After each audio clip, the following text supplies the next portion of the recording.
ako sa doktor ko ay magpa-check up kasi lagi nahihilo.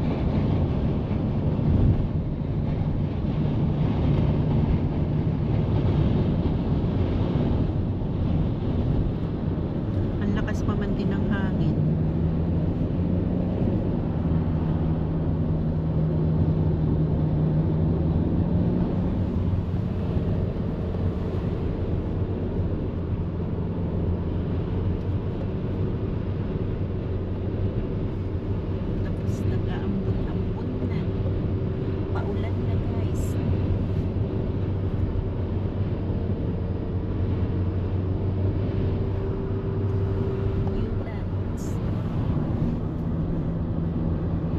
Bagong lupa, Newlands.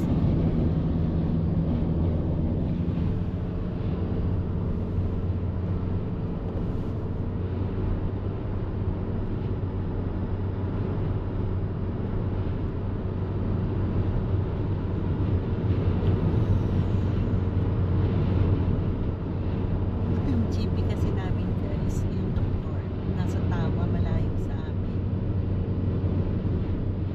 Di ba sabi, pwede naman palang lumipat tayo sa Lower Hutt eh. Pag may bakante, walang bakante ka. Bakit walang bakante? Puno. Nagtanong ka? Saan ka nagtanong?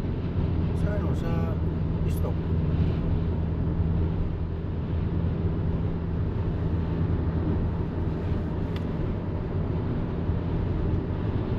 Bakit yung mga ganyan ba sa mga clinic na private? Talagang punuan? Punuan mo.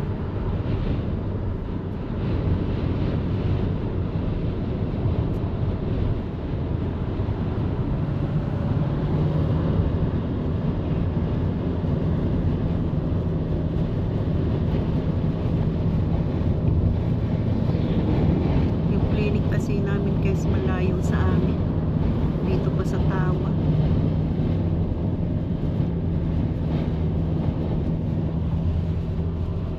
Doon sa ano, sa Stocks Valley.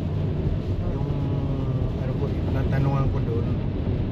Yung ano na pinagano nila Ana sa harap noon.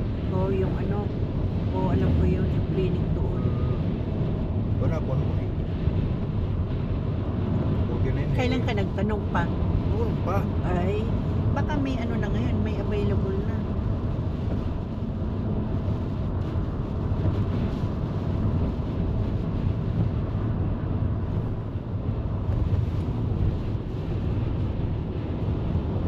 Tagal ka na pala nagtanong. Delight.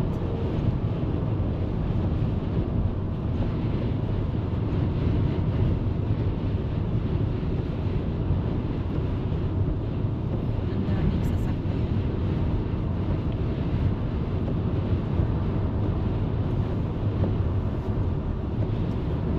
Very soon guys, magiging traffic na rin ang New Zealand. Dahil sa dami ng sasakyan.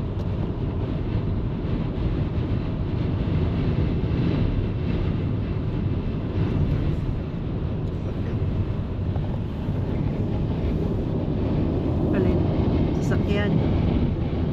Oo guys, gigiwang-giwang sasakyan dahil sa hangin. Nakakatakot. Mas malakas yung hangin kaysa dito sa sasakyan.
kahoy.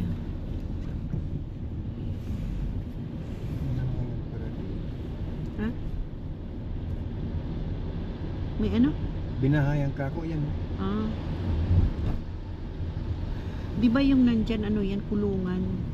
Yung dyan sa taas. Prison.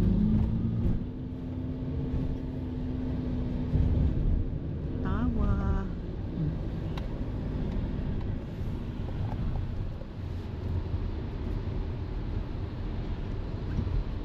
We are in Tawa proper now.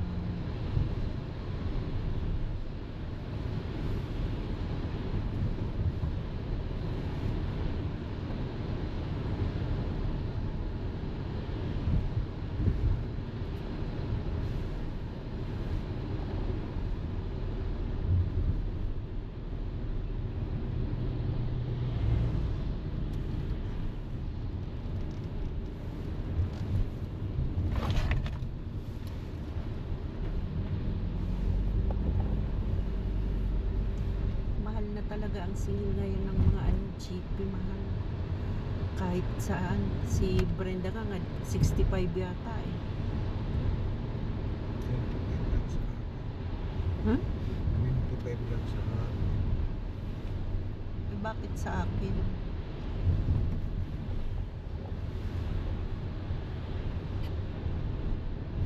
Sinisingil ako ng ano 65. Ay, 60.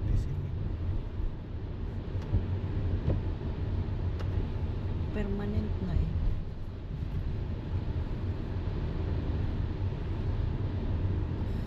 Ang dami ng doktor na nag-ano ngayon dun sa ano, parliament. Kasi yung doktor pala dito nag-shortage na rin.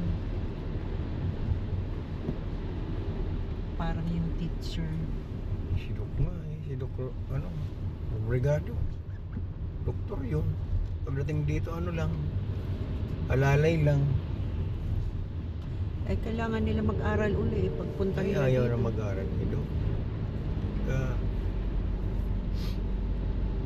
Kapag mag-aano ka ng doktor dito, profession mo doktor, na galing ka sa Pilipinas, mag-aaral ka pa rin dito. Sabi niya mag-ano ko ng doktor eh. Doktor na nga ako dun eh. Ayaw na mag-ano dahil matanda na. Sabagay, pwede na yung mga assistant na yan. Pwede na yun. At least assistant Mas marunong nga siya sa Mm. doktor dito eh. alam niya lahat. So, pwede naman sigurong i-upgrade siya.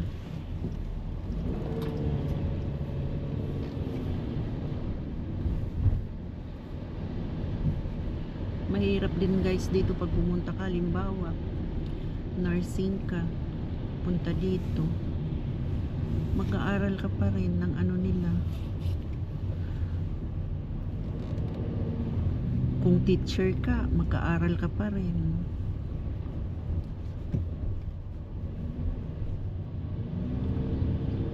Kaya punta ka dito, cleaner na lang. Walang pag-aaralan.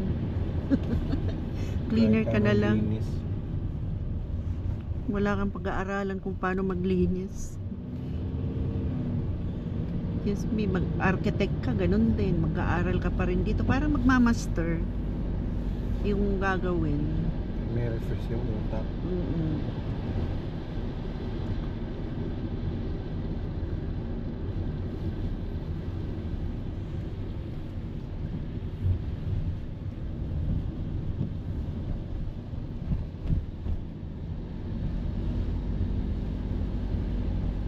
Kaya guys, pag pupunta dito, cleaner na lang.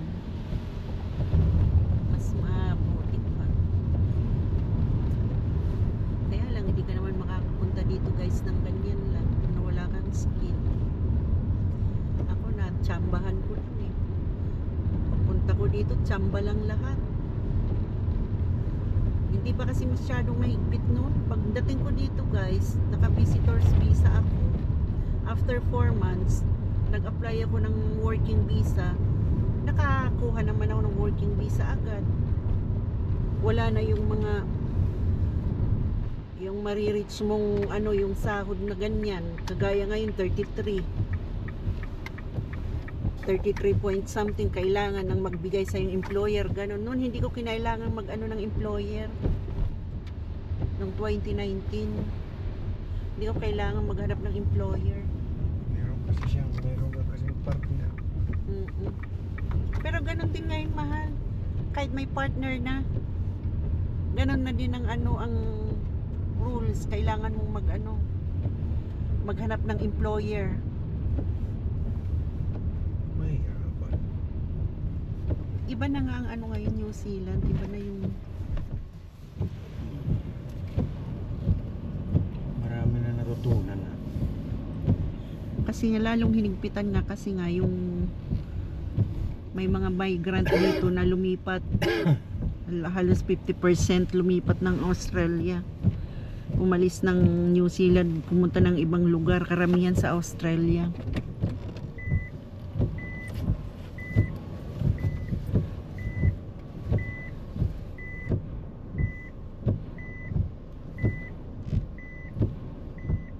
Ay puta. Ay. Excuse my words.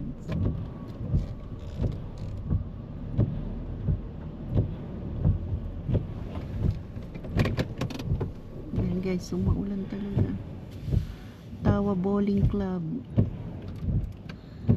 Maulan talaga.